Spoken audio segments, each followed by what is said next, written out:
नमस्ते दोस्तों, मेरा नाम है अश्विन तकितकर और आप लोग देख रहे हैं मेरा YouTube channel knowledge plus by Ashwin Takitkar. ये आज हम पढ़ते हैं इजी मेथड ऑफ डिविजिबिलिटी। इसके लिए हम एक छोटा सा उदाहरण लेते हैं। 5 में 2 का भाग देते हैं। 5 में 2 का भाग देंगे तो 2 का टेबल बोलेंगे हम। 2 एकम 2, 2 दूनी 4, 2 दूनी 4। घटाएंगे, यहाँ आएगा 5 में से 4 गया 1।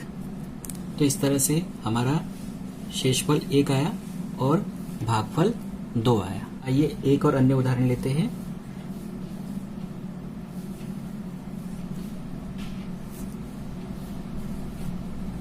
यहाँ पे हमको देना है 15 का भाग। 15 का भाग इस संख्या में देना है। इसके लिए हम लोग इसका पहला अंक देखेंगे 4, जो 15 से छोटा है। तो 15 का भाग 4 में नहीं जाएगा। तब हम एक अंक और लेंगे। अब यह हो गया 45, जो 15 से बड़ा है। इसका मतलब 15 का भाग 45 में दे सकते हैं, क्योंकि ये अब बड़ा अंक है। तो 15 का टेबल 15 दिया 45। घटाएंगे तो यहाँ आएगा 0 0। अब यहाँ एक संख्या उतरेगी 6। अब यहाँ जो 6 आया है, ये 6 15 से छोटा है। छोटा होने के कारण यहाँ पर 0 बार भाग जाएगा। पुनः घटाएंगे, फिर 6 आएगा। एक अंक और नीचे लेकर आते हैं 0। 15 का टेबल बोलेंगे। 15 चौक 60। इस तरह से यहाँ आएगा 0 0। ये आपका शेषफल है और ये भागफल।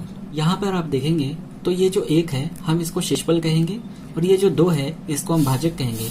महत्वपूर्ण बात ध्यान रखना कि हमेशा जो शेषफल होगा वो भाजक से हमेशा छोटा होगा। यहाँ एक संख्या और लेते हैं 8 9 3 2 1 6। इसमें हम भाग देते हैं 651 का। अब यहाँ 651 है और यहाँ पहला अंक देखेंगे 8, छोटा है। 2 अंक लेंगे 89, फिर भी इससे छोटे हैं। 3 अंक लेंगे 893, 651 से बड़े हैं। तो सबसे पहले हम भाग देंगे 893 में 651 का और इन संख्याओं को हम थोड़ी देर के लिए रोक देंगे। अब यहाँ पर इसका पहला अंक छुपाएंगे, इसका पहला अंक छुपाएंगे, क्योंकि हमको 651 का टेबल नहीं आता। एक एक अंक छुपाने के बाद फिर इधर है 65 और इस साइड है 89। हमको 65 का टेबल नहीं आता, तो फिर से एक अंक छुपाना है और यहाँ पर भी एक अंक छुपाना है। तो ये बात हमेशा ध्यान रखना, आपको तब तक एक एक अंक छुपा दे जाना है जब तक आपको यहाँ जो संख्या आएगी उसका टेबल न बन जाए। तो हम यहाँ पे 6 का टेबल अब बोल सकते हैं। यहाँ 8 है और इस साइड में 6 है। तो 6 एकम 6, 6 दूनी 12, बड़े हो जाएंगे। 6 एकम 6, तो यहाँ 1 का भाग देंगे। तो यहाँ लिखते हैं 651 गुणा 1। कितना आएगा ये 651।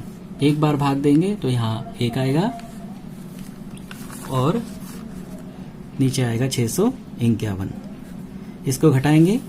3 में से 1 गया 2, 9 में से 5 गए 4 और 8 में से 6 गए 2। अब यहाँ से एक अंक को, जिनको हमने रोक के रखा था, उनमें से एक अंक को नीचे लेकर आते हैं 2। अब यहाँ पर इस संख्या में इसका भाग देना है। इसके लिए हम एक एक अंक छुपाएंगे।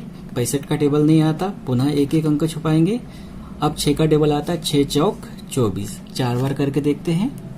651 गुणा 4, यहाँ होगा 4 एकम 4, 4 पंचे 20 का 0, हासिल के 2, 4 छिंग 24 और 2 26। अब देखिए, हम 4 का भाग देना तो 4 है, लेकिन यहाँ जो गुणा आया है वो इससे बड़ा है और हमारा नियम क्या बोलता है, यहाँ जो संख्या होगी उससे ये संख्या या तो बराबर आना चाहिए या छोटी आना चाहिए। इसका मतलब 4 बार भाग नहीं जाएगा। तो हम इसको कैंसिल करते, इससे एक कम अंक लेते हैं। 651 गुणा 3 गुणा करते हैं इसका। ये हमारे काम का नहीं रहा। अब 3 एकम 3, 3 बचे 15 के 5, हासिल का 1, 3 छिंग 18 और 1 19। तो इस तरह से कितना आ गया 1953। कितनी बार भाग दिया? 3 बार। तो यहाँ लिखेंगे 3 बार और यहाँ लिखेंगे 1953। घटाएंगे, यहाँ आएगा 9 हासिल का 1, यहाँ आएगा 6 पुनः हासिल का 1, यहाँ आएगा 4 पुनः हासिल का 1, यहाँ आएगा 0। एक बात हमेशा ध्यान रखना, जब भी आप हर बार भाग देते जाते हो तब ऐसे समय में जो संख्या आती जाती है वो हमेशा इस भाजक से ये संख्या यहाँ पे या यहाँ पे जो आई थी ये छोटी आना चाहिए। अब यहाँ देखिए 469 651 से कैसे छोटे हैं। अब आगे बढ़ते हैं, पुनः 1 को हम नीचे उतारते हैं, यहाँ से 2 अंक छुपाते हैं, तो यहाँ है 6 7 42, 6 8 48 बड़े हो जाएंगे, 6 7 7 बार करके देखते हैं, तो यहाँ लिख लेते हैं 651 गुणा 7, तो ये होगा 7 एकम 7, 7 पंजे 35 के 5, हासिल के 3, 7 छिंग 42 और 3 45। तो इस तरह से देखिए, इससे ये संख्या छोटी है तो कितने बार भाग जाएगा? 7 बार। और यहाँ आएगा 4557। इसको हल करते हैं, घटाते हैं, 1 का 11 करना पड़ेगा, इसमें से 7 जाएंगे तो 4 बचेंगे, यहाँ हासिल का 1, 9 में से 6 गए 3, यहाँ 6 में से 5 गया 1 और यहाँ 0। 1 अंक और बचा है लास्ट, उसको भी ले आते हैं 6। अब देखिए पुनः 2 अंक छुपाते हैं, यहाँ से भी 2 अंक छुपाते हैं, तो 6 का टेबल बोलेंगे, यहाँ देखो 6 है ना, 6 का टेबल बोलेंगे, 6 दूनी 12 या 13 है तो 13 के करीब है, 6 दूनी। तो 2 बार करके देखते हैं, 651 गुणा 2, तो यहाँ है 2 एकम 2, 2 पंजे 10 का 0, हासिल का 1, 2 छिंग 12 और 1 13। यहाँ आ गया 1302 जो 1346 से छोटे हैं, इसका मतलब 2 बार भाग जाएगा। तो यहाँ आएगा 2 और यहाँ आएगा 1302। घटाएंगे तो 6 में से 2 गया 4, यहाँ आएगा 4, यहाँ आएगा 0 और 0। अब कोई संख्या नहीं है तो आगे हम भाग नहीं देंगे क्योंकि हमको दशमलव में मान नहीं लाना है। इस तरह से हमको यहाँ ये शेषफल मिल गया 44 और 1372 जो है वो हमारा भागफल है। उम्मीद करता हूँ दोस्तों आपको ये वीडियो जरूर पसंद आया होगा। आज के लिए इतना ही, मिलते हैं अगले वीडियो में।